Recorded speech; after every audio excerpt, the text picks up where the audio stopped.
Hi guys, welcome to the day 2 of my Jaisalmer diaries.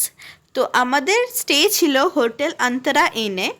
আমি এখানে breakfast করে নিয়েছিলাম। ব্রেকফাস্ট অ্যাকচুয়ালি বাফে ছিল, তো আমার লেট হয়ে গেছিলো আর বাফেটও তখন উঠিয়ে দিয়েছিলো, তো আমার জন্য স্পেশালি এই ব্রেকফাস্ট অ্যারেঞ্জ করেছিল। আর একটা স্পেশাল জিনিসও আছে আজকের blog.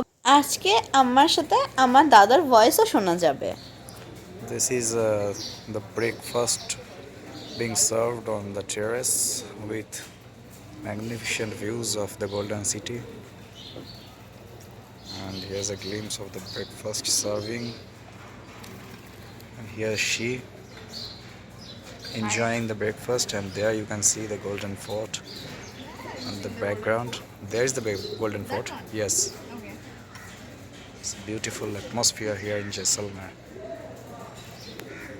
The moment I arrive in Jaisalmer, it feels like I have stepped into a different era. A city rising out of the golden sands of the third desert. Known as the Golden City of India, Jaisalmer gets its name from its warm yellow sandstone architecture that glows brilliantly under the sun, especially during the sunrise and sunset, when the entire city looks dipped in gold. কথা বলতে বলতে সোনার কেল্লায় পৌঁছেও গেছি, আর এই দৃশ্যটা আমি অনেক দিন ধরে ম্যানিফেস্ট করেছি। স্টার্ট করেছিলাম যবে আমি সোনার কেল্লা দেখে শুরু করেছিলাম।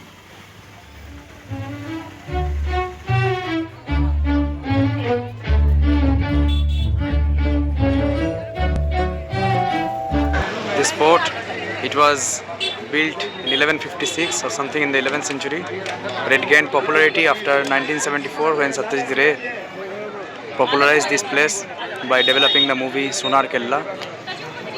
Now it attracts huge footfall, and it's one of the living forts of the world, and it's the only living fort in the world.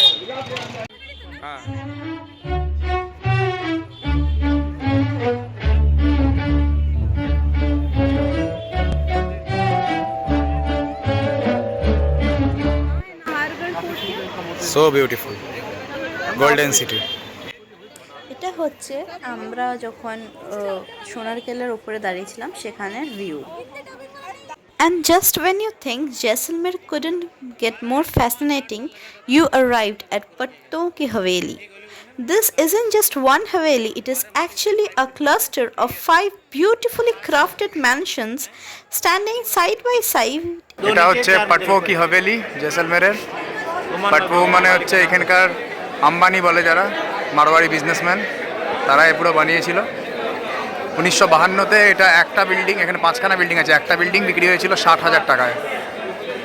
তাহলে এখনকার মূল্যায়ন কত হবে আমি জানি না, কয়েকশো কোটি টাকা হবে হয়তো। Back in the days, this wasn't just a home, it was a symbol of prosperity and status. The Patwa family were traders dealing in gold, silver, and fine textiles, and their lifestyle is reflected in the grandeur of this place. As I walk through its streets, I don't just see history, I feel it. ওই দেখো, ওই দূরে দেখা যাচ্ছে। যখন আমরা সোনার কেল্লা বলি তখন দুটো জিনিস আমাদের মনে আসে। একটা হলো ইতিহাসের জেসলমের ফোর্ট, আর একটা হলো সত্যজিৎ রায়ের আইকনিক ছবি। প্রথমে কথা বলে নিই হিস্ট্রি নিয়ে। জেসলমের ফোর্ট, যাকে সোনার কেল্লা বলা হয়, তৈরি হয়েছিল 1156 সালে রাওয়াল জেসলের দ্বারায়। এই ফোর্টটা রাজস্থানের থার্ড ডেজার্টে মাঝখানে অবস্থিত, আর এটা পুরোটাই তৈরি হলুদ রঙের স্যান্ডস্টোন দিয়ে।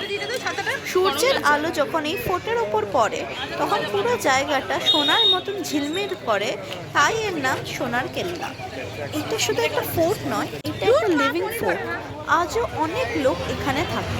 ভিতরে আছে বাড়ি, মন্দির, দোকান, আরও ছোট মতো গলি, যা পুরো একটা শহরের মতো। কোনো সময় জেসলমের ছিল একটা গুরুত্বপূর্ণ ট্রেড রুট, আর এই জায়গাটা ধন সম্পদে অনেক সমৃদ্ধ ছিল। এবার আসা যায় ছবির কথায়। 1974-এ সত্যজিৎ রায় তৈরি করেন সোনার কেল্লা, ফেলুদা সিরিজের একটা অসাধারণ গল্প থেকে তৈরি সিনেমা। এই গল্পটাতে একটা ছোট্ট ছেলে মুকুলকে নিয়ে যে নাকি পুরনো জন্মের কথা মনে করতে পারে। সে বলে যে সে একটা সোনার কেল্লা দেখেছিল আর তার মধ্যে ছিল গুপ্তধন। ফেলুদা, তোপসে আর জটায়ু বেরিয়ে পড়ে এই রহস্য সমাধান করতে, কলকাতা থেকে রাজস্থানের মরুভূমি পর্যন্ত। এই ছবির মধ্যে জেসলমের ফোর্টকে দেখানো হয় একটা মিস্টিরিয়াস আর অ্যাডভেঞ্চারাস জায়গা হিসাবে, যা দর্শকের মনে একটা আলাদা জায়গা করে নেয়। আজও অনেক বাঙালি ট্যুরিস্ট জেসলমেরে আসেন শুধু এই ছবির জন্য, নিজেদের চোখে দেখতে সোনার কেল্লা।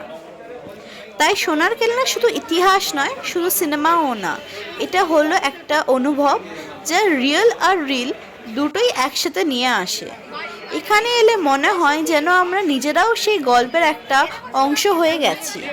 আমাদের যিনি গাইড ছিলেন তিনি আমাদের সব রাজাদের ছবি এবং তাদের পার্সোনাল বিলঙ্গিংস দেখাতে এনেছিলেন, এবং যে রাজ অভিষেক হয়েছিল তারও কিছু কিছু ছবি রাখা আছে, আর তখনকার দিনে কেমন ছিল আর অ্যাকচুয়ালি কেমন লোকে জীবনযাত্রা করতো, তো সেইভাবেও আমাদের বলেছেন। এটা মোস্ট প্রবাবলি আমার মনে হয় উনি বলেছিলেন যে আগেকার দিনে রানীরা যেইভাবে পালকি বা মনে হয় ওরকমই এটা।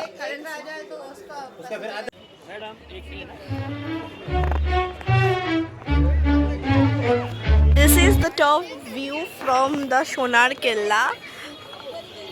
এই ট্রিপটা পুরো আমার স্বপ্নের মতন কেটেছিল। যেগুলো অজানা ছিল সেগুলো জেনেছি, যেগুলো শুধু সিনেমায় দেখেছি সেগুলো স্বচক্ষে দেখেছি, এবং পুরো মনে হচ্ছিল আমি হিস্ট্রিতে এখন আছি। তো আমাদের সোনার কেল্লা দেখা পর্বটি এই পর্যন্তই।